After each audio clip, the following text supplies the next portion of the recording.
Hey everybody, how's it going? Welcome to another episode of the Murphy Street Podcast. I'm the host of the show, Murphy.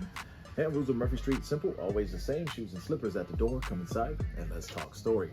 This week we had 2 episodes of The Bad Batch, and I told you guys that it would be 2 episodes. The first episode was called Identity Crisis. And you guys, let me just preface by saying this, all right? There's been so many filler episodes. I'm just wanting some progress, man. I just want us to get some good storyline and some action. And so Identity Crisis, I was kind of hopeful because we open up, we see a force-wielding baby. This is what happens, right? It's a youngling of some kind on some kind of foreign planet with some kind of species that we've never seen before. And we see an Aquilish, which is like the Pond Above Us sort of alien type of person. And he basically rats them out. And they call in the bounty hunters. What was cool about this episode is that we quickly got to Hemlock and Emery. And the reason why I say that is because anytime we see Hemlock, we're starting to see more about what's going on with the M count thing. And that's really kind of the whole shroud of mystery, right? When it comes to the Bad Batches. Oh, what is this whole M count thing? Not only that, but the great thing is it took us straight into and did not shy away from Project Necromancer, which we've been introduced to from The Mandalorian, also with not the Rise of Skywalker, well, the Rise of Skywalker with the Emperor there. So it's cool that we actually get these connections with live action, right? You gotta love when those things happen. Love those hard lines. Basically, this entire episode, you see this internal conflict with Emery. Emery, who is the bigger sister of Omega, who is then one of the bigger sisters to the Bad Batch, she is also a clone.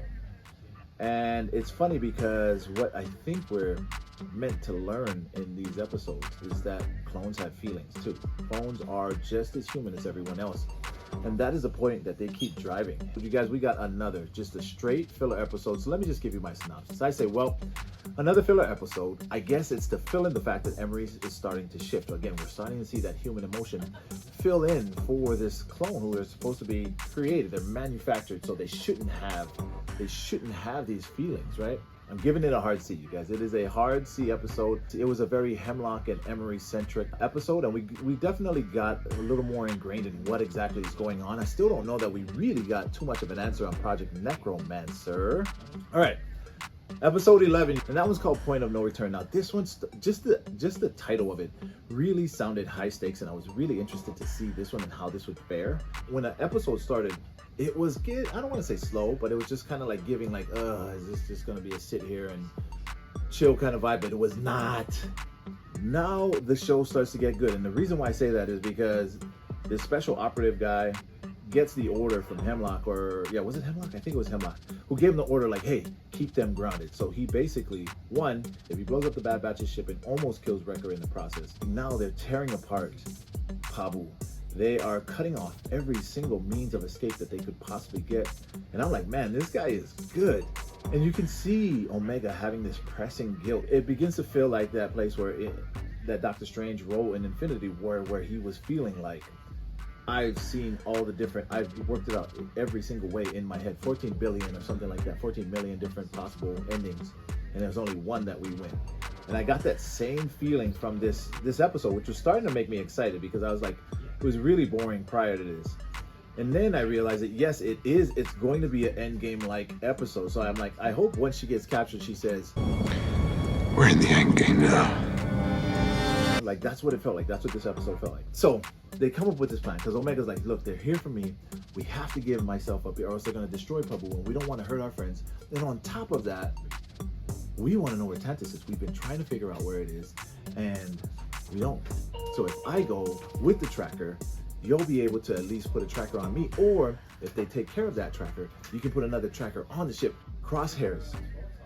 All he has to do is shoot the ship, put a tracker on it. You guys, if he doesn't miss with that tracker, if he didn't try to shoot that ship and miss with the tracker, and I was like, what? I was not expecting that. Like, that doesn't happen with the Bad Batch. They don't fail on their mission. And on top of that, they don't want to give Omega back, but that's exactly what just happened. So here's the thing, you guys. Now what? Finally, this was one heck of an episode. It ramped up and just kept going. One hell of a twist at the end too.